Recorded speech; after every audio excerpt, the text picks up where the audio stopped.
दोस्तों मैथ को तो बहुत आसान तरीके से स्ट्रॉन्ग किया जा सकता है, और वो भी यूपी कांस्टेबल के लिए। उसके लिए तो यूं चुटकियों में स्ट्रॉन्ग करवा दूंगा आपको। और एक बात तो ध्यान रखना कि जब तक आप मैथ में स्ट्रॉन्ग नहीं होगे आप आगे नहीं बढ़ सकते हो, क्योंकि मैं मानता हूं कि लगभग 75% लोग जितने भी है ना, उनका मैथ वीक होता है।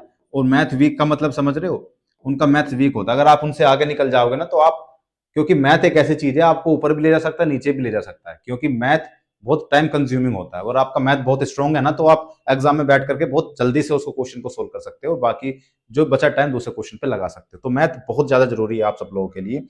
तो असल में हमारे साथ होता क्या है, हमारे साथ ये होता है कि कभी तो हम मैथ को 3 घंटे पढ़ रहे हैं, कंसिस्टेंसी नहीं बना पाते हैं। कभी 3 घंटे पढ़ रहे हैं, कभी 2 घंटे पढ़ रहे हैं, कभी 1 घंटे पढ़ रहे हैं। उसी के लिए तो टारगेट बैच चला गया था, आप सब लोगों से कहा था कि उसको ज्वाइन कर लो। टारगेट बैच उसी के लिए चला गया था, लेकिन अब तो उसमें एंट्री बंद हो गई है। अब उसकी एंट्री खत्म है, लेकिन उसके बाद भी बहुत सारे बच्चों के मैसेज आ रहे हैं उसको ज्वाइन करने के लिए। तो आप मुझे व्हाट्सएप पे फोन कॉल कर सकते हो, सॉरी मैसेज कर सकते हो, 717017213175। इस पर आप मुझे मैसेज कर दो तो मैं आपको, क्योंकि बहुत जल्दी वो दूसरा भी शुरू होने वाला है, क्योंकि बहुत बच्चे उसमें ऐड नहीं हो पाए थे जो होना चाह रहे थे। उसी का सॉल्यूशन टारगेट बैच में दिया जाता है। एक बहुत मैनेज तरीके से आपको शेड्यूल बना के दिया जाता है, डेली का टारगेट आपको उसको 8 घंटे में या 9 घंटे में कंप्लीट करना होता है, और आपका बहुत जल्दी पूरा सिलेबस कवर हो जाएगा। और आपको टेंशन नहीं रहेगी उठते कि मुझे अब पढ़ना क्या है, क्या छोड़ना है। तो आप इस पर मैसेज करो, मैं आपको बता दूंगा। मैथ को स्ट्रॉन्ग करने के लिए कुछ ऐसी चीजें बता रहा हूं मैं जो आपको फॉलो करनी ही करनी है। वो सारी चीजें मैं पॉइंट वाइज में बताऊंगा, तो आपको पॉइंट नोट करते जाना है। देखिए ठीक है, सबसे पहले, सबसे पहला है हमारा बैकग्राउंड। बैकग्राउंड का कितना फर्क पड़ता है। आप, क्योंकि बहुत सारे लोग ये सोचते हैं अगर हमारा बैकग्राउंड मैथ का नहीं है ना तो हम मैथ को स्ट्रॉन्ग कर ही नहीं सकते। तो ये दिमाग से अपनी चीजें निकाल दो कि आपका बैकग्राउंड है या नहीं है। इसका बहुत ज्यादा फर्क नहीं पड़ता है, बहुत मिनिमम इसका फर्क पड़ता है। मेंटलिटी का ज्यादा फर्क पड़ता है, उस चीज का ज्यादा फर्क पड़ता है कि आपने अपने दिमाग में सोच के रख लिया बस कि हमारा बैकग्राउंड नहीं है, बैकग्राउंड नहीं है, बैकग्राउंड घंटा, कुछ बैकग्राउंड से कोई मतलब नहीं है। जब आप प्रैक्टिस करो ना, practice makes a man perfect. Practice ही सब कुछ है भाई साहब। बैकग्राउंड बैकग्राउंड कुछ नहीं होता। इसको पहली बात तो दिमाग से निकाल दो कि बैकग्राउंड नहीं है, ठीक है। दूसरी बात, अपना बेसिक क्लियर करो। अपना बेसिक कैसे क्लियर करोगे? बेसिक क्लियर करो या तो कोई एक टीचर, अगर आपका बेसिक क्लियर है तो बहुत अच्छी बात है, अगर नहीं है तो किसी एक टीचर से आप अपना पहले बेसिक क्लियर कर लो।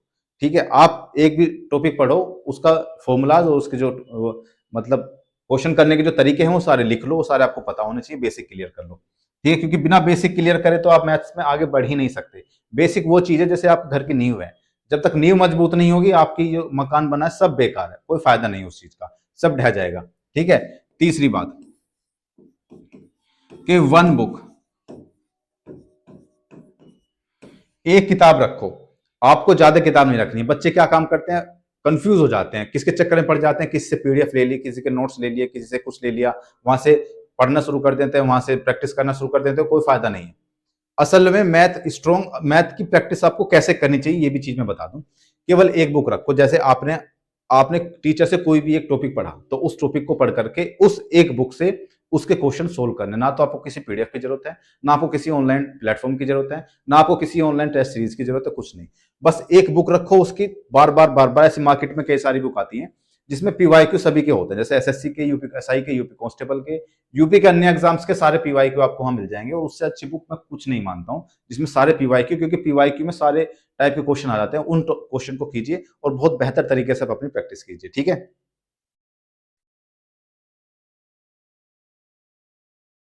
ठीक है। चौथी बात क्या है, देखो ये सबसे इंपॉर्टेंट बात है, ये सबसे इंपॉर्टेंट बात है। वन चैप्टर और क्लियर चैप्टर।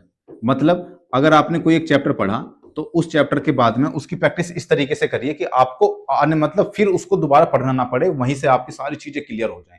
आप ऐसा नहीं कर सकते कि ये चैप्टर पढ़ा, उस चैप्टर में 100 क्वेश्चन है तो 100 में से 50 क्वेश्चन हमने किए और बाकी छोड़ दिए। नहीं, उससे मैथ और वीक होगा, स्ट्रॉन्ग कभी नहीं होगा। आप उसके पूरे 100 चैप्टर करिए। 100 चैप्टर करने के मतलब 100 क्वेश्चन कीजिए। 100 क्वेश्चन करने के बाद में आप जब अगला चैप्टर कीजिए, जब अगला चैप्टर स्टार्ट कीजिए, इसी तरीके से आपने जब सारे चैप्टर कर लेंगे तो फिर से रिवाइज करिए उसको, फिर से उसी इसी तरीके से टारगेट बैच में भी देते हैं।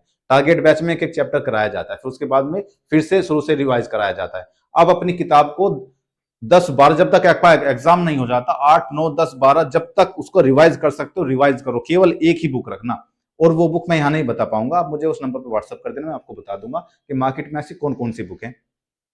एक चैप्टर करना है, क्लियर करना है, उसको अधूरा नहीं छोड़ना है। ये बात ध्यान रखना कि मैं चलो अगली बार जब मैं रिवाइज करूंगा तो फिर से थोड़ा बहुत चैप्टर पढ़ लूंगा जो बचा हुआ, नहीं, जो कर लिया वो कर लिया, बात खत्म। ठीक है, 5वीं पे आ जाओ, जो सबसे इंपॉर्टेंट है, कंसिस्टेंसी। देखो, कंसिस्टेंस होना बहुत जरूरी है आपके लिए। हम ऐसा नहीं कर सकते मैथ के साथ में कि आज हमने 3 घंटे पढ़ा, कल हमने 2 घंटे पढ़ा, परसों 1 घंटे पढ़ा, फिर उसके बाद पढ़ा ही नहीं, फिर 6 घंटे पढ़ा। तो ऐसे काम नहीं चलता मैथ के साथ में। मैथ को चाहिए कंसिस्टेंसी। अगर आप डेली 3 घंटे पढ़ रहे हैं तो आपको डेली 3 घंटे पढ़ना ही पड़ेगा। आप ये नहीं कह सकते कि चलो आज मैं 1 घंटा पढ़ करके काम चला लूंगा, नहीं भाई साहब, पढ़ना है तो पढ़ना है 3 घंटे। इसका बहुत बड़ा फर्क पड़ता है हमारे माइंड पर साइकोलॉजिकली। जब हम 3 घंटे डेली मैथ को देते हैं तो फिर उसको दो, डेली 3 घंटे दो, देखो फिर मैथ कैसे आपकी स्ट्रांग नहीं होगी, बहुत बेहतर तरीके से स्ट्रांग होगी यार, बहुत बेहतर तरीके से स्ट्रांग होगी। ठीक है, अब छठा आ जाओ, प्रैक्टिस। भाई देखो, प्रैक्टिस तो करनी ही पड़ेगी, बार बार बार बार रिवीजन करो। और सातवां आ जाओ, पीवाईक्यू। पीवाईक्यू मैंने आपको बताई दी कि आपको एक बुक लेनी है, उसको बार बार रिवाइज करना। जब मैं पढ़ता था ना तो मेरी बुक ऐसी कचरा की तरह हो गई थी, वो एकदम गल गई थी। कैसे? जैसे कोई क्वेश्चन होता है तो उसके बराबर में मैं लिख लेता था कि इसकी सो ट्रिक क्या है, या फिर ऐसा क्वेश्चन जो मैं भूल सकता हूँ अभी लिख लूँ कि इसमें कैसे कैसे मैंने क्वेश्चन किया, थोड़ा सा हिंट दे देता हूँ। फिर बाद जब उसको दोबारा रिवाइज करता हूँ तो फिर मुझे याद आ जाता है कि अच्छा मैंने इस तरीके से किया था तो मुझे इस तरीके से करना चाहिए। तो इस तरीके से आप अपनी मैथ को स्ट्रॉन्ग करो। मैथ को कभी हवा मत बनाना, मैथ बहुत ईजी है। मैथ आपका दोस्त भी बन सकता है, आपका दुश्मन भी बन सकता है, वो आपके ऊपर बात है। जितनी ज्यादा प्रैक्टिस करोगे वो दोस्त बनता चला जाएगा, और जितना ज्यादा उसको अवॉइड करते रहोगे वो दुश्मन बनता चला जाएगा। तो दुश्मन नहीं बनाना है, क्योंकि मैथ को ऑलरेडी बहुत लोग दुश्मन बना चुके हैं। उनसे अगर आगे निकलना है तो मैथ को आपको अपना दोस्त बनाना ही पड़ेगा। मैथ को गले लगाओ, मैथ को अच्छे से पढ़ो, उसकी अच्छे से प्रैक्टिस करो, मैथ आप दोस्त अपने आप बन जाएगा। ठीक है, तो इस तरीके से मैथ को बहुत ज्यादा स्ट्रॉन्ग करो अपनी को।